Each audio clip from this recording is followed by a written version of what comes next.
Her hand closed around mine. "Come with me," she said. And I did. On Jonathan. I'm 27, an architect still struggling to get my firm off the ground. I've never been the loudest at parties or the funniest at the table. I've always been the quiet one watching, listening, noticing.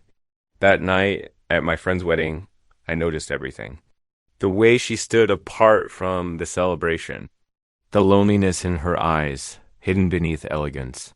My friend's mother, older, untouchable. Yet she chose me. And when the door clicked behind us, I knew this wasn't chance. But before we begin, let me know where in the world you're watching from today. It's always fascinating seeing who's joining us from around the world. I adjusted my tie for the 100th time as I pulled into the Vineyard Estate's winding driveway. The afternoon sun caught the polished cars ahead of me, all sleek German imports that made my sensible sedan feel even more out of place.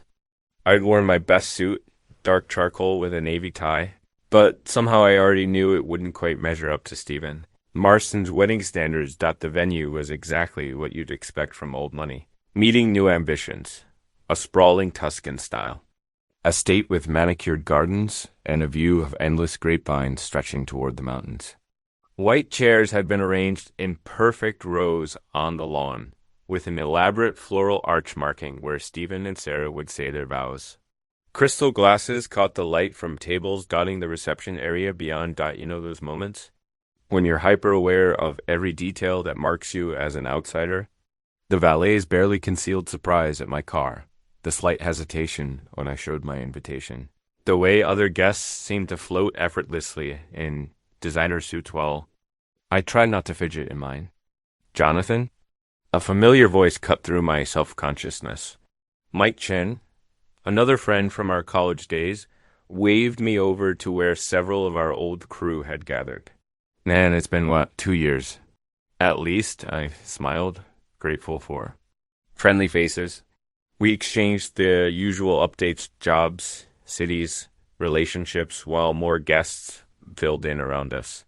The wedding coordinator, clipboard in hand, began herding everyone toward their seats. I found my place card in the middle section. Not quite family, but not relegated to the back either. Stephen had always been good about that, keeping old friends close, even as he moved in increasingly exclusive circles. The white chair was surprisingly comfortable, though I couldn't help noticing the designer label discreetly embossed on its frame. The string quartet started up, their music drifting across the lawn like honey in the late afternoon light. Stephen appeared at the altar, looking both ecstatic and slightly green. His best man, his cousin James, gave him a reassuring pat on the shoulder. The bridesmaids processed in pairs, their sage green dresses rippling in the gentle breeze. That's when I noticed her dot in the front row of the family section. Eleanor Marston sat alone, her posture perfect but somehow touching in its solitude. Her midnight blue dress caught the sunlight in a way that made the fabric seem alive. She was studying her son with such quiet intensity that I felt like an intruder, just watching her watch him.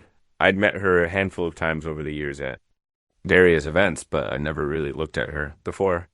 There was something compelling about how she held herself, elegant but not stiff, alone but not lonely.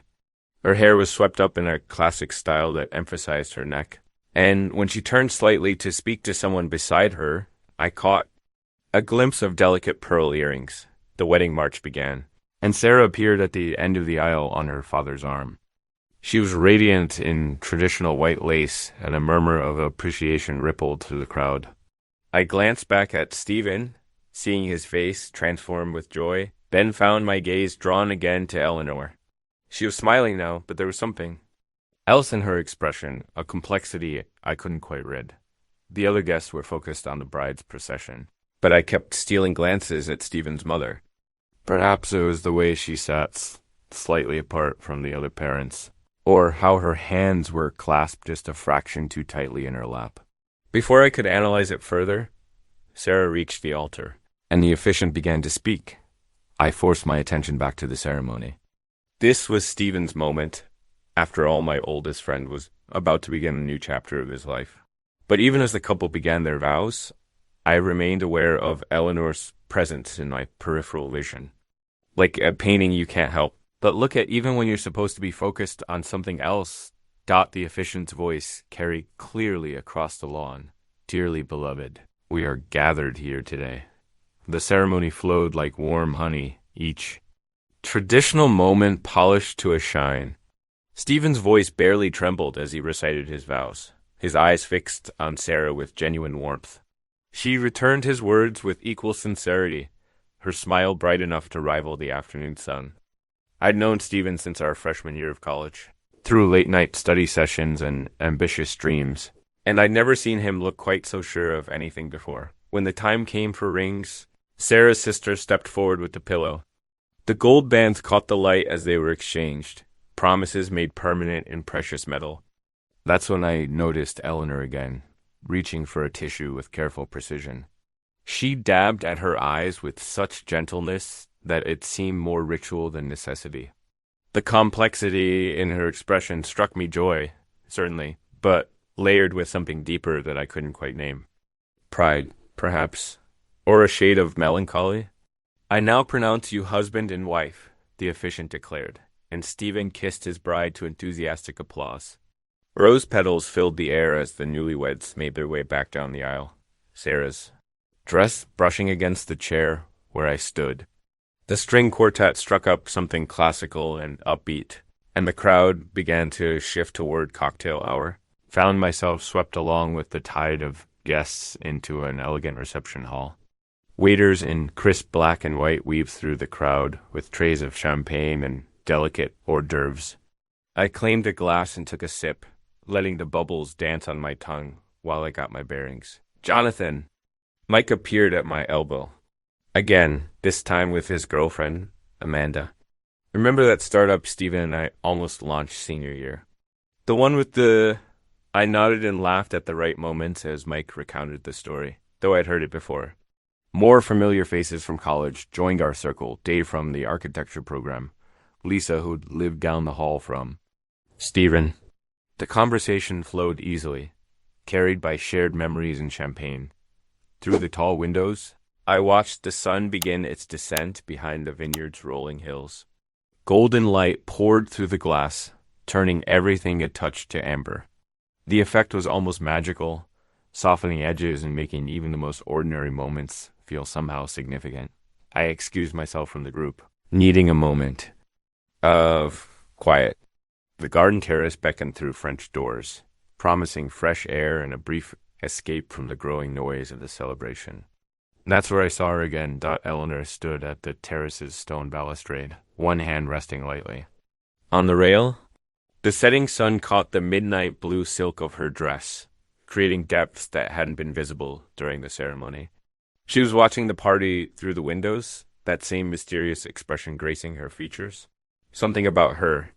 Solitude felt deliberate rather than lonely, as if she'd chosen this moment of separation to better observe the joy she'd helped create.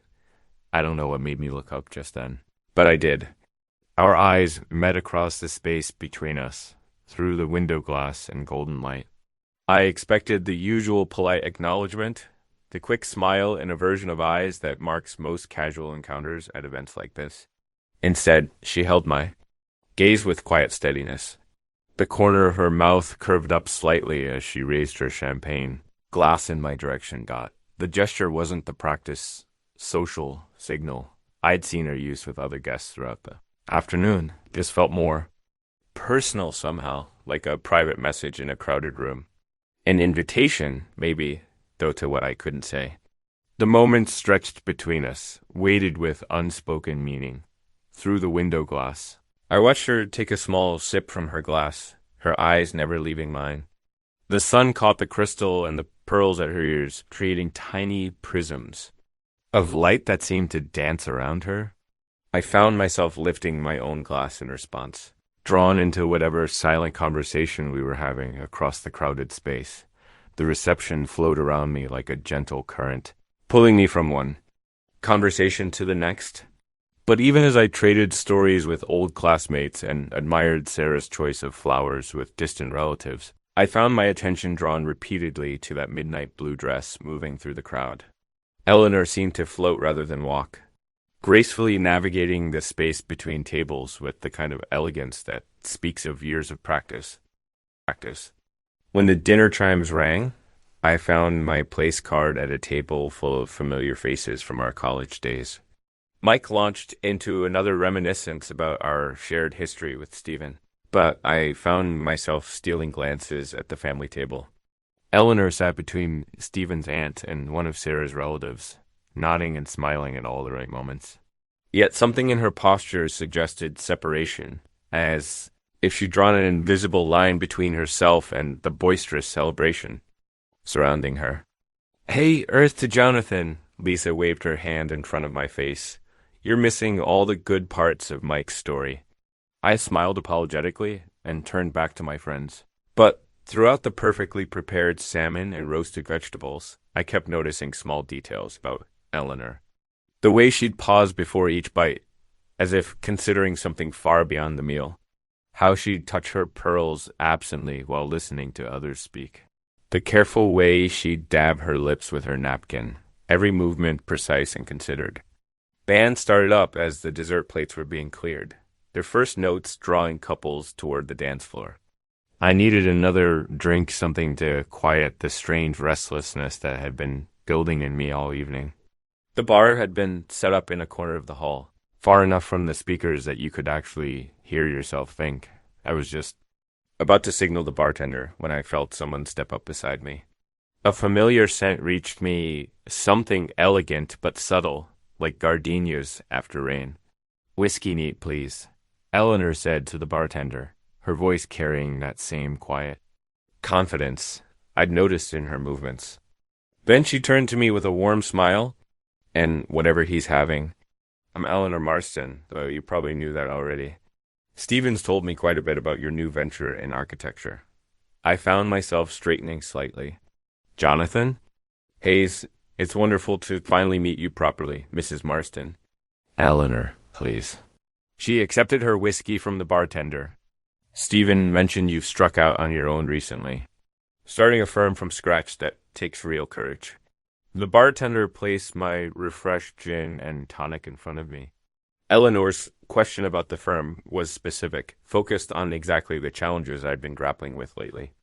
"It's been interesting, balancing the creative work I want to do with the practical needs of staying afloat." "Ah, yes. The eternal dance between vision and viability." She took a small sip of her whiskey. "I remember similar challenges when I started my interior design practice years ago. Before Stephen, she gestured vaguely at the opulent surroundings. "You were a designer?" I hadn't known this about her, despite years of friendship with her son. "Still am, though these days I'm more selective about my projects."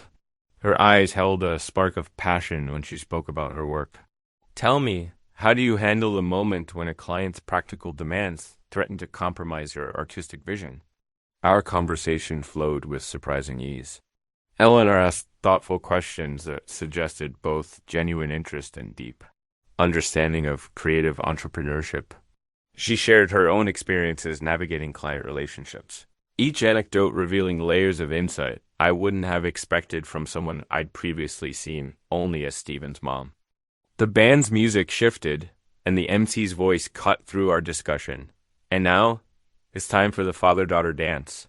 Eleanor's expression changed subtly as she turned toward the dance floor. Sarah was walking toward its center, with her father, their matching smiles bright under the warm lights.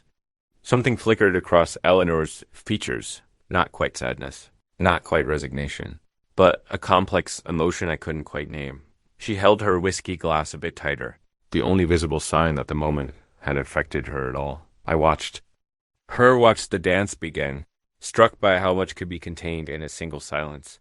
The father-daughter dance wound down, Sarah and her dad sharing a final embrace as other couples began drifting onto the floor. I was about to excuse myself when I felt a light touch on my elbow. Eleanor's fingers rested there for just a moment, but the contact sent an unexpected warmth through my arm. "Jonathan," she said, her voice carrying a hint of hesitation I hadn't heard before. "I find myself in an awkward position." She glanced toward the dance floor where parents and their children were now pairing up, Richard, my husband, is away on business. Again. That last word held a weight I couldn't quite interpret. I'd rather not be the only parent sitting this one out. Would you mind terribly? The question hung in the air between us. I found myself nodding before I'd fully processed the request. I'd be honored.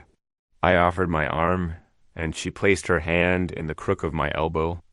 We walked to the edge of the dance floor as the band transitioned into something slower, an old standard I recognized but couldn't name.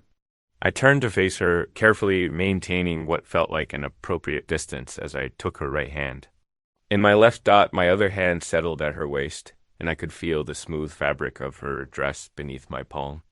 She smelled like gardenias and something deeper, maybe. Sandalwood mixing with the scent of roses drifting in from the garden through the open French doors. I should warn you, I said, as we began moving to the music.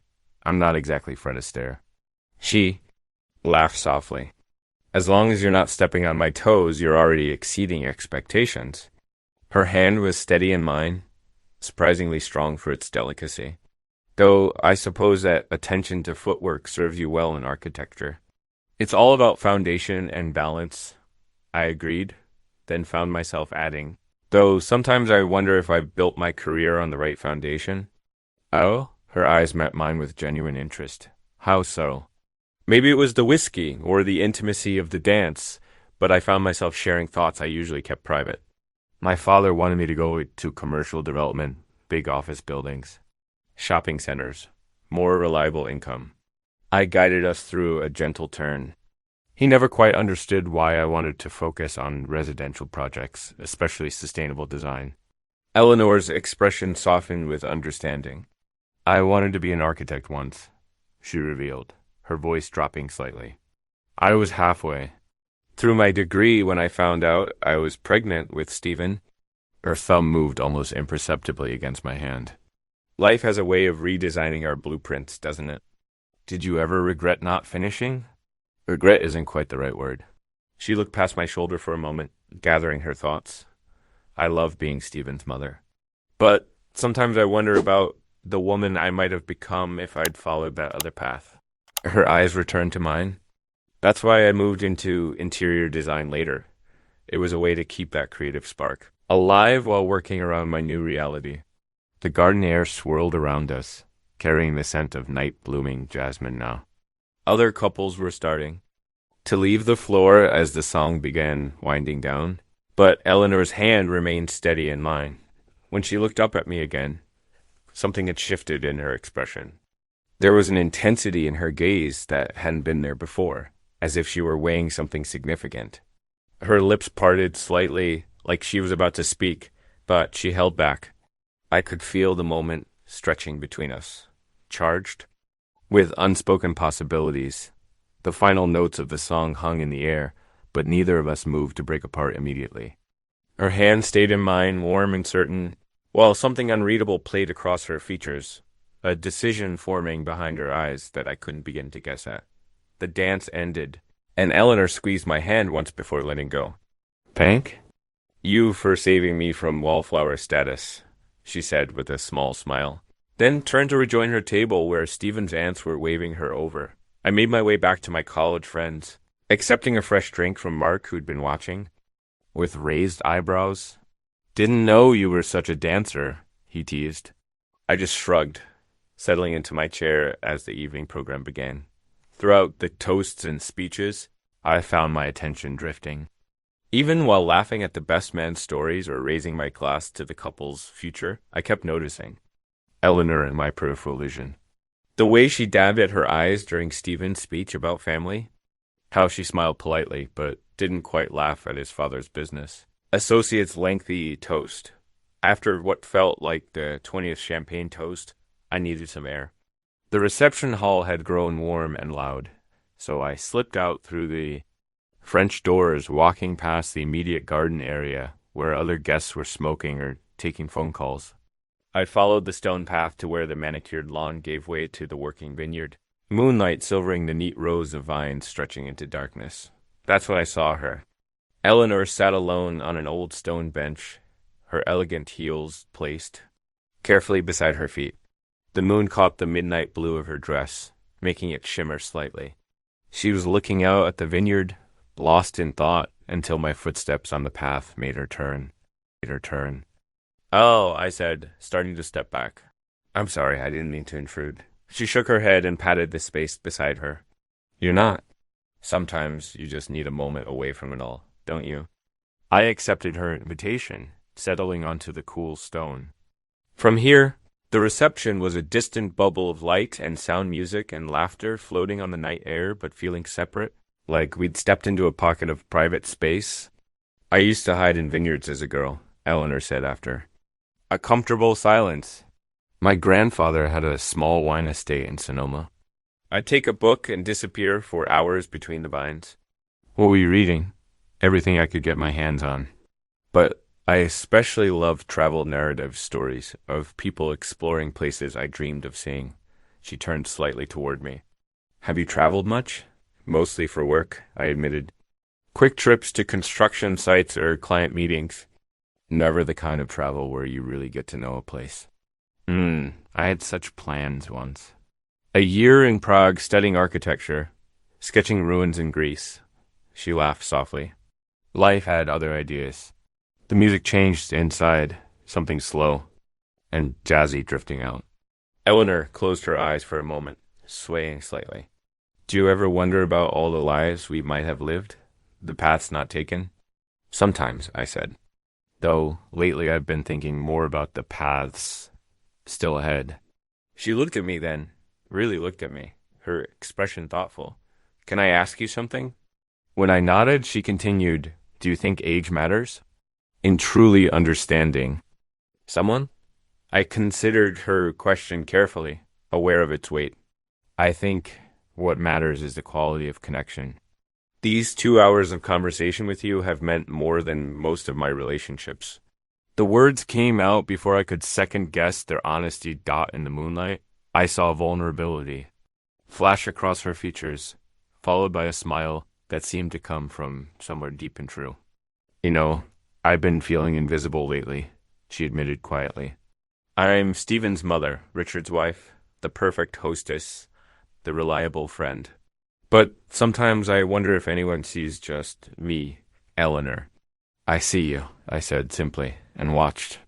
As she drew in a soft breath, the distance between us on the bench seemed both vast and microscopic.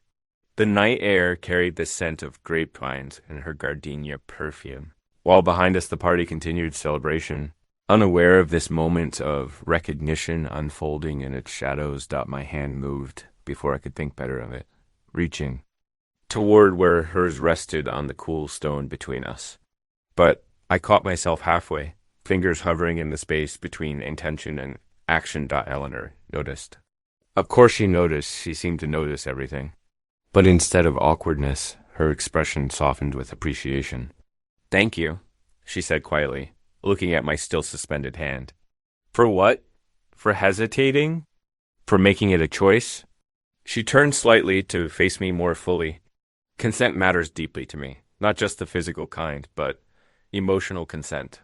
The choice to step into something complicated with eyes wide open.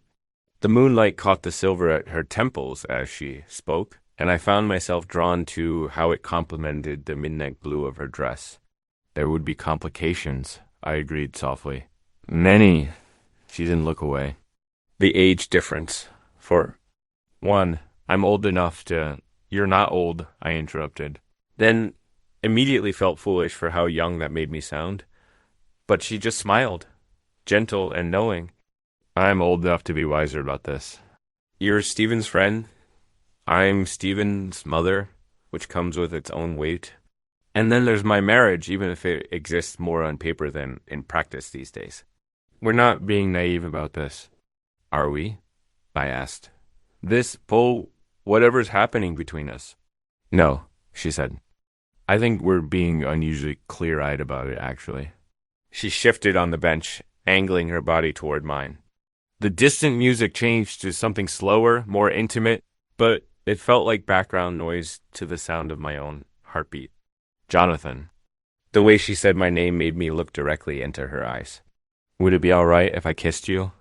The directness of her question, the respect in it, made something twist beautifully in my chest. I nodded, not trusting my voice. Eleanor leaned in slowly, so slowly, giving me every chance to change my mind, to pull back, to reconsider the weight of what we were choosing. Her hand finally found mine on the bench between us, fingers intertwining. With deliberate care, when her lips met mine, it was gentle, exploratory. A kiss that asked questions rather than made demands. Her free hand came up to rest lightly on my shoulder, and I caught another breath of her gardenia perfume mixed with the night air. The kiss lasted only moments, but it felt like crossing a threshold I hadn't even known existed until tonight. She drew back just enough to study my face in the moonlight. Her expression had shifted to something more serious, more weighted with the reality of what we'd just begun. "Are you sure?" she asked, her voice barely above a whisper. "Are you truly sure you want to know me, really know me with all the complexity that would bring?" The party continued behind us, oblivious. A burst of laughter drifted over from the reception, reminding me of all the connections and complications wrapped up in this moment. Stephen celebrating his new life. Eleanor's empty seat at the family table. My own place in this web of relationships about to shift irreversibly. Her question hung between us, patient but pressing. Not just about tonight or the kiss, but about everything that would follow. Every careful negotiation of boundaries and hearts. Every secret moment stolen between social obligations.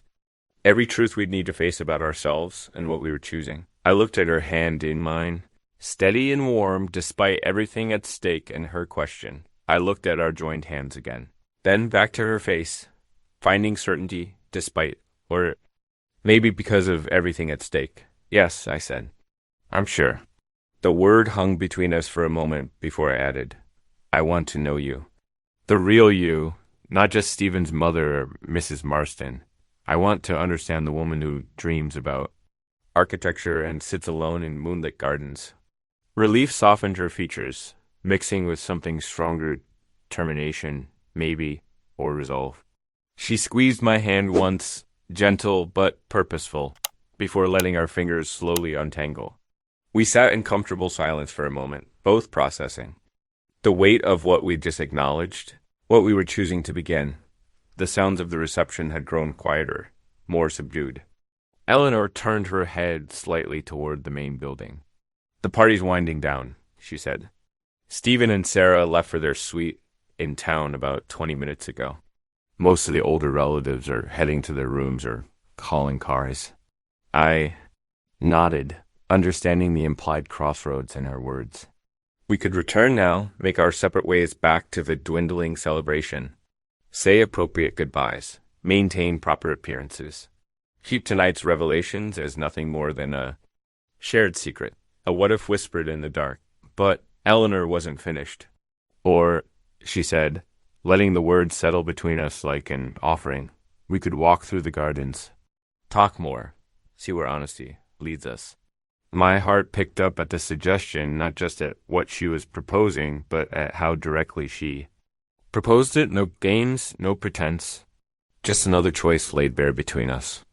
"I'd like to walk with you," I said. She smiled, small but genuine, and reached for her heels where they sat beside the bench. I stood first, offering my hand to help her up. Once she had her shoes back on, I extended my arm in old-fashioned gesture that felt right for the moment. Eleanor's fingers curled around my elbow with deliberate intention. Each point of contact through the fabric of my suit jacket felt significant. Chosen. We began walking away from the bench, following a gravel path that led deeper into the estate grounds. The reception lights grew dimmer behind us as we ventured further into the gardens. Our pace was unhurried, comfortable. The moon provided enough light to navigate by, casting silver highlights on the carefully tended flower beds and hedges. "I've been staying in the cottage," Eleanor said after we'd walked for a few minutes. "The one past the rose garden." I told everyone it was to avoid the chaos at the main house during wedding preparations. Was that the only reason? I asked, noting how she'd phrased it. She glanced at me sidelong, appreciating the perception. No, I needed space to think. To be separate from expectations. The cottage helps with that. Small but lovely. Private. The information settled between us like another invitation, not pushy or presumptuous, but clear in its potential. Another choice point approaching, another threshold we could choose to cross or respect. Respect. I felt her fingers flex slightly against my arm as we rounded a corner in the path. The main house was completely hidden now. The sounds of the reception faded to nothing. It was just the gardens and all these careful decisions we were making. Together, the night air had grown cooler, carrying the scent of roses and late summer grass. Eleanor's perfume mingled with it whenever she moved, creating an intimate bubble of sensation that made me deeply aware of her presence beside me. Every step felt meaningful, every shared silence rich with possibility. The cottage has a small library, she continued, her voice thoughtful. Nothing grand, but the previous owners left some interesting volumes. First editions of poetry, travel journals from the 1920s. The kind of books that make you want to stay up late reading. I smiled at the image. Sounds perfect for a night like this. She hummed in agreement, and we walked a few more steps in comfortable quiet. The path curved again, and I could just make out what must be the cottage she'd mentioned, its windows dark against the night sky. Another choice point approaching. Another moment where we need to decide how far this night's honesty would take us.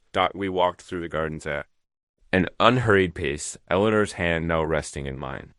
The gesture felt deliberate, weighted with meaning, neither of us pretending this was casual anymore. Her fingers were warm despite the cooling night air, and I found myself unconsciously matching my steps to hers. The estate's been into planning. Rotation for years, she said, gesturing with her free hand toward the carefully maintained paths. Stephen and Sarah were actually the 30th wedding here this season. Everything gets coordinated down to the minute, which flowers bloom when, how the light hits the ceremony space at different times of day. She paused, and I caught something beneath her matter-of-fact tone. It's all very perfect. That last word carried weight, and I squeezed her hand gently. Perfect can be exhausting, I offered. Yes, she smiled, but it held a trace of sadness. Everyone expects perfect, don't they? Perfect mother, perfect wife, perfect wedding for the perfect son. Sometimes I wonder if anyone sees what's really underneath all that planning and preparation. I understood more than she might have guessed. I spent 3 years designing exactly what my father wanted, I told her. Corporate buildings, efficient and profitable. Everything looked right on paper, but none of it felt true. We passed a row of rose trellises, their bloom silver in the moonlight. Eleanor stopped to touch one, gently. What changed? I started my own firm. Smaller projects, but they mean something. Renovating historical homes, designing spaces people actually live in. I watched her fingers trace the petals. It meant disappointing some expectations, but I couldn't keep building facades with nothing real behind them.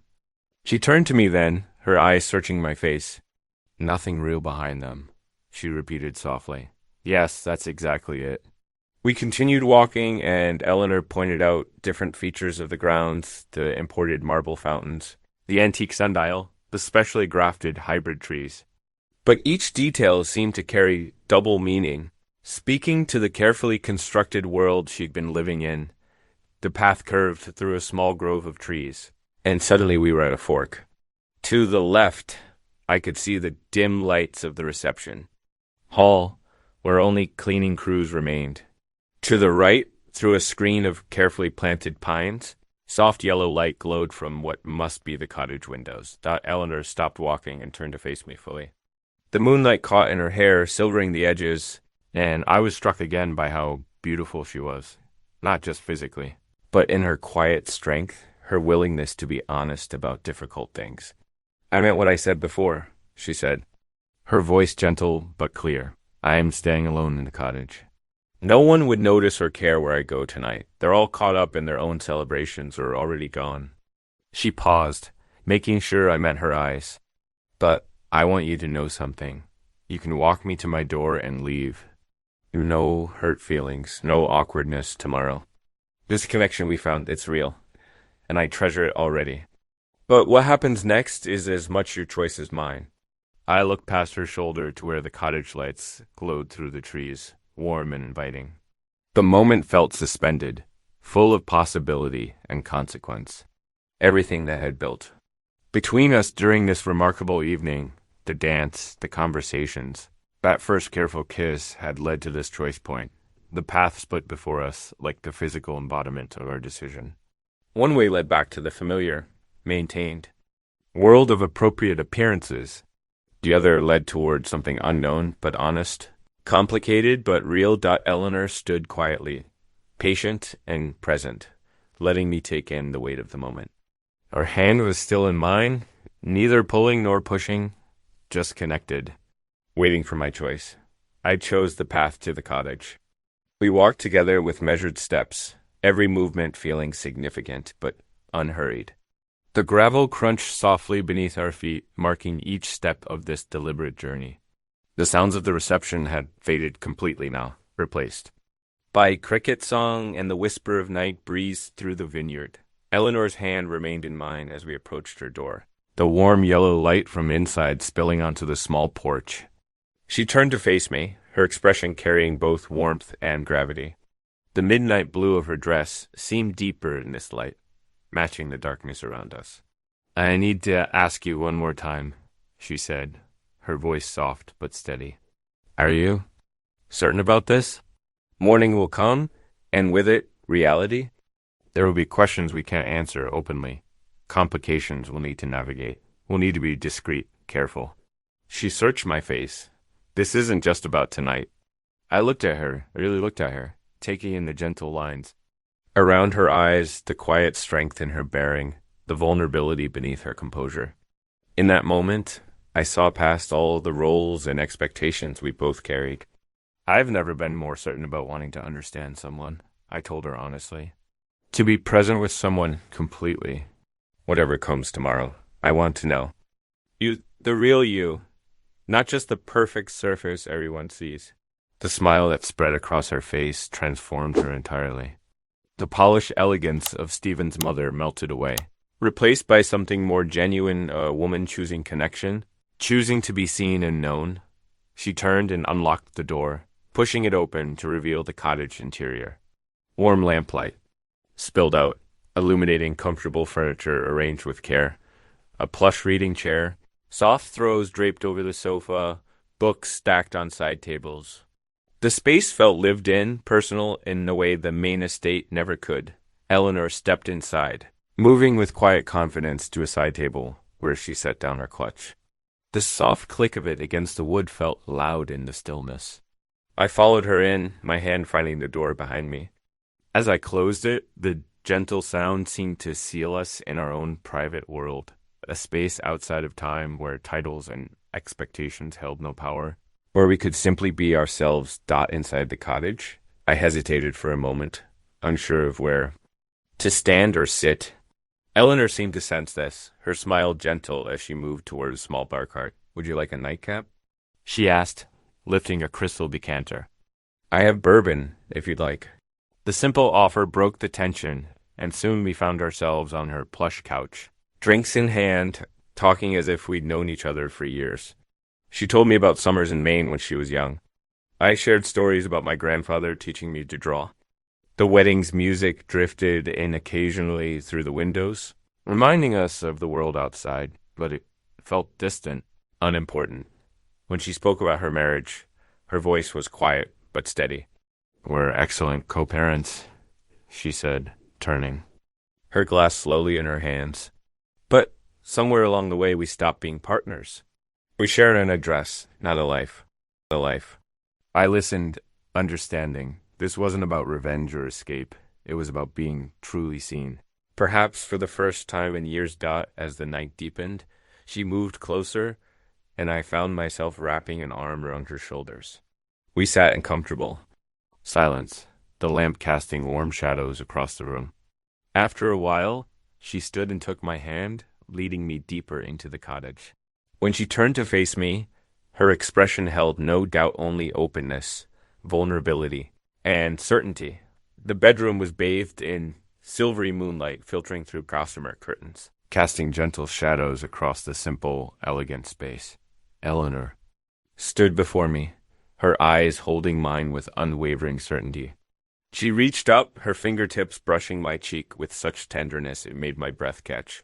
There was no urgency in our movements, no desperate rush, just two people choosing to be fully present in this moment. She turned slightly, gesturing for help with her zipper.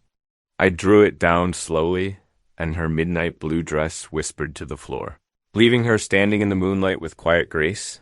When I reached for her, she came into my arms as if we'd done this 1,000 times before. We discovered each other with gentle exploration, punctuated by soft laughter at small awkward moments that made everything feel more real, more human. The vineyard breeze drifted through open windows, carrying the last echoes of a party that now seemed a lifetime away. Later, we lay intertwined, talking in whispers about everything and nothing. Her fingers traced lazy patterns across my chest, while I ran my hands through her hair. We both knew this might be our only night, but instead of mourning that fact, we chose to exist fully in each precious moment until sleep finally claimed us as dawn approached. I woke to early sunlight and the rich aroma of coffee. Eleanor stood by the window in a simple cream sundress, her hair loose around her shoulders, holding 2 steaming mugs. The morning light transformed her gone was the formal mother of the groom, replaced by someone softer, more relaxed, almost. Glowing in the dawn dot, she turned and smiled, extending one of the mugs. Our fingers brushed as I took it, the touch carrying all the intimate familiarity of last night.